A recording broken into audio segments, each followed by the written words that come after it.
আলেমরা বলে ইসলামে রাজনীতি আছে, ইসলামে সংবিধান আছে, ইসলামে সমাজনীতি আছে, শিক্ষানীতি আছে। এগুলো কথা কি কোরআনের মধ্যে আছে নাকি নাই? এবার শোনেন, আল্লাহ রাব্বুল আলামিন রাজনীতির নামে একটা সূরা নাজিল করেছেন। সূরার নাম হইল সূরাতুল মুলক। সূরার নাম কি? ঠান্ডা মাথায় কথা নেন। সূরার নাম কি? সূরা মুলক মানে হলো রাজত্বের সূরা। রাষ্ট্র কেমনে চালাইবা 54টা থিওরি দিয়ে আল্লাহ রাব্বুল আলামিন একটা সূরা নাজিল করলেন। রাষ্ট্র কিভাবে চালাবা, তার কারণে রাজনীতি করে মানুষ কোথায়? জমিনে, রাষ্ট্রে। এই জমিনের মালিক কে? ওই মানুষটারে বানাইছে কে? তাহলে এই কোরআনটা নাজিল করেছেন কে? এই বিধান কার? আল্লাহর। অতএব আল্লাহর বান্দা আল্লাহর বিধান আল্লাহর জমিনে কায়েম করবে। এই জন্য বললেন ইন্নী জাইলুম ফিল আরদে খলিফা, এই পৃথিবীতে আমি আল্লাহ রাব্বুল আলামিন এই জমিনে আমার বিধান দিয়া তোমাকে রিপ্রেজেন্টেটিভ তথা প্রতিনিধি করে দুনিয়ায় পাঠাইয়া দিলাম। অন্য কারো বিধিবিধান মানবা না, আমারটাই জমিনে প্রতিষ্ঠা করবা। এবারে আসুন, বলতে পারেন হুজুর এইটা না হয় বুঝলাম, কিন্তু রাষ্ট্রের ব্যাপারে আল্লাহর কোনো কথা আছে নাকি? রাজনীতির পরে আসবে কি? রাষ্ট্র রাজনীতি করবে কোথায়? রাষ্ট্রে। রাষ্ট্রের নামে আল্লাহ রাব্বুল আলামিন চমৎকার করে একটা সূরা নাজিল করে দিলেন। শোনো দুনিয়ার মানুষেরা, এই পৃথিবীতে আমি আল্লাহ রাব্বুল আলামিন একটা সূরা নাজিল করে দিলাম। সেই রাজনীতি রাজধানীর নামে একটা সূরা নাজিল হলো। সূরার নাম সূরাতুল বালাদ।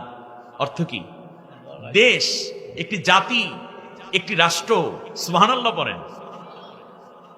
এবার আল্লাহ রাব্বুল আলামিন বললেন, শোনো, রাষ্ট্র চালাইতে হলে একটা কনস্টিটিউশন দরকার, একটা সংবিধান দরকার।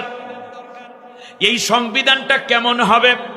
এই সংবিধানে 9টা ধারা থাকতে হবে। 9 ধারা মিলাই আল্লাহ একটা সূরা নাজিল করে দিলেন। সূরার নাম হলো সূরাতুল কনস্টিটিউশন। আরবিতে বলবো, বাংলায় বলবো সূরাতুল সংবিধান। ওইটার নাম হলো সূরাতুল ফুরকান। সুবহানাল্লাহ। সূরা ফুরকান অর্থ কি? সংবিধানের সূরা। বলতে পারেন হুজুর, রাষ্ট্রটা যদি চালাইতে হয় তাহলে একটা মন্ত্রী পরিষদ দরকার। ওই মন্ত্রী পরিষদ কেমন হবে এই ব্যাপারে আল্লাহ সূরা নাজিল করেছেন কিনা? আল্লাহ রাব্বুল আলামিন বললেন, হ্যাঁ নাজিল করেছি। মন্ত্রী পরিষদে যে কেউ ঢুকবেন ওই বুকটা ফাইটে যায়। কিংবা টাকলার গোষ্ঠী নিয়ে কোনোদিন মন্ত্রী পরিষদ গঠন হইতে পারে না। যেই মানুষের মধ্যে নৈতিক 5টা কোয়ালিটি থাকবে, আর মৌলিকভাবে সেক্রেটারিয়েটের মধ্যে তোমরা নিঃসন্দেহে 9টা কাজ সব সময় জারি রাখবা। এইটা মিলাই আল্লাহ রাব্বুল আলামিন একটা সূরা নাজিল করে দিলেন। সূরার নাম সূরাতুশ শূরা। সুবহানাল্লাহ পড়েন। খেয়াল করেছেন? মন্ত্রী পরিষদের সূরা। এবার আল্লাহ রাব্বুল আলামিন আবার বললেন, শোনো, দেশ যদি চালাইতে হয় তাহলে তো শুধুমাত্র তোমরা কিংবা মন্ত্রী পরিষদ আর সরকারের প্রধান মিলে দেশ চালাইতে পারবা না। দেশের মধ্যে পুলিশ লাগবে, লাগবে কিনা? র‍্যাব লাগবে, গোয়েন্দা লাগবে, ডিসি লাগবে, এসপি লাগবে, বিজেপি লাগবে, এমনি করে করে ডিবি ডিএসবি লাগবে।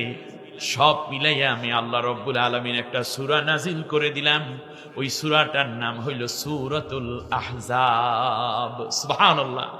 4 বাহিনী কমপক্ষে থাকতেই হবে তোমার রাষ্ট্রে নিরাপত্তা বিধানের জন্য।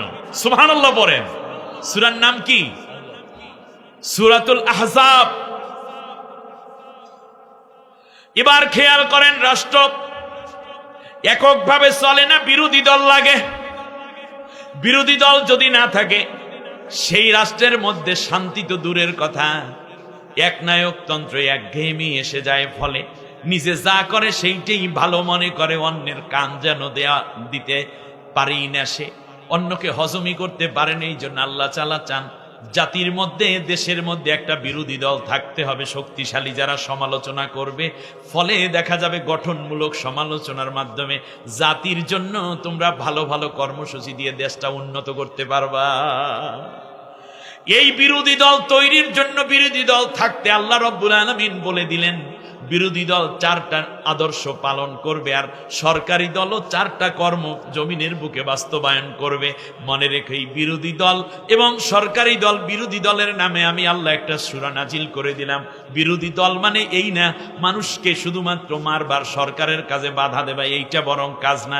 তোমরা মাঝে মধ্যে গঠনমূলক সমালোচনা করবা, রাজনীতি করো ন্যাকের জন্য, অন্যের উপকারের জন্য, জাতির জন্য।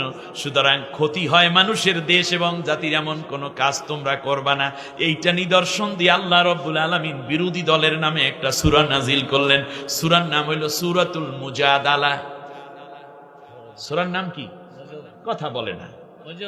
সূরার নাম মুজাদালা। এবার বিরোধী দল মাঝে মাঝে সমাবেশ করবে। কথাটা বোঝেন কিনা? মাঝে মাঝে কি করবে? সমাবেশ করবে। এই সমাবেশে সরকারি দল যাইয়া পিটাইয়া নাক ভাঙ্গিয়া ফেলাইবে, মাথা ভাড়াইয়া ফেলাইবে, এইটাও পারবে না যেমন।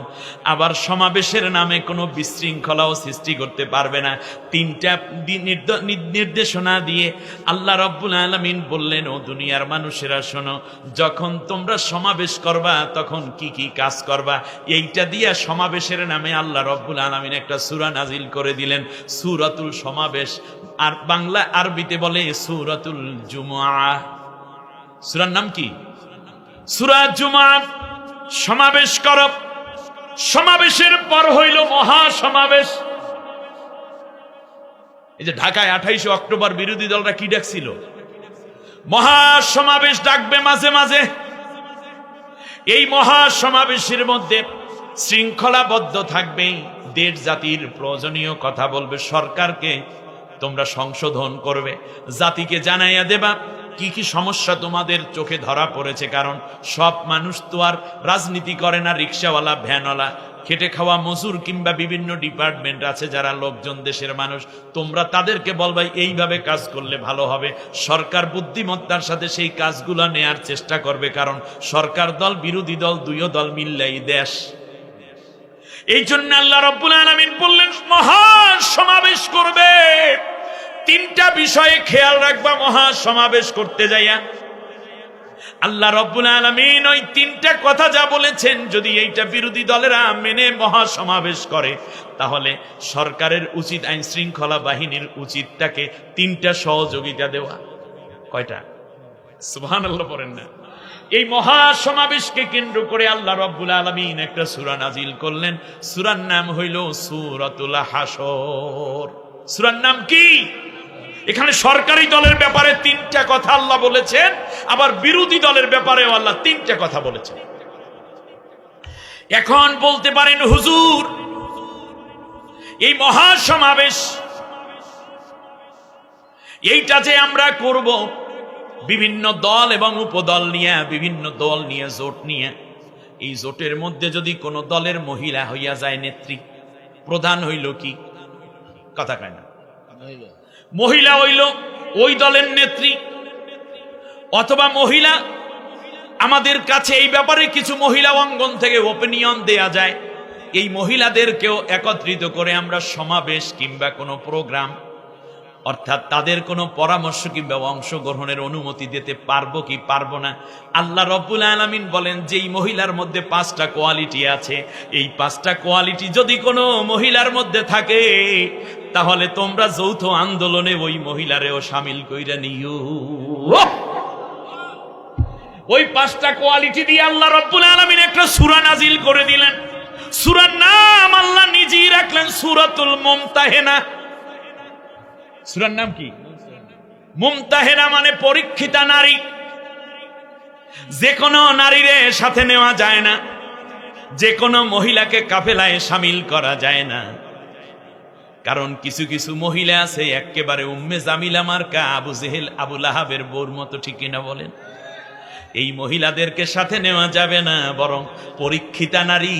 5টা পরীক্ষা নেবা নারীর কাছ থেকে। ওই পরীক্ষায় যেই মহিলারা দেখবা এই চরিত্রে চরিত্রবান, তাদেরকে তোমাদের সাথে মিলাইয়া জোট কইরা আন্দোলন চালাইয়া যাইও, আমি আল্লাহ সেই অনুমতি দিয়া দিলাম। তাহলে জোট করার অনুমতি আছে, সমাবেশ করার অনুমতি আছে, মহাসমাবেশ করার অনুমতি দিয়েছেন কে? তা আপনি বাধা দেওয়ার কে? পিঁপড়া হইতে শুরু কইরা আসমানের নামে, জমিনের নামে, সবকিছুর নামেই তো আল্লাহ সূরা নাজিল করেছেন। হাসর, ফুলসিরাত, সব কথাই তো কোরআনে আছে, কমপ্লিট কোড অফ লাইফ।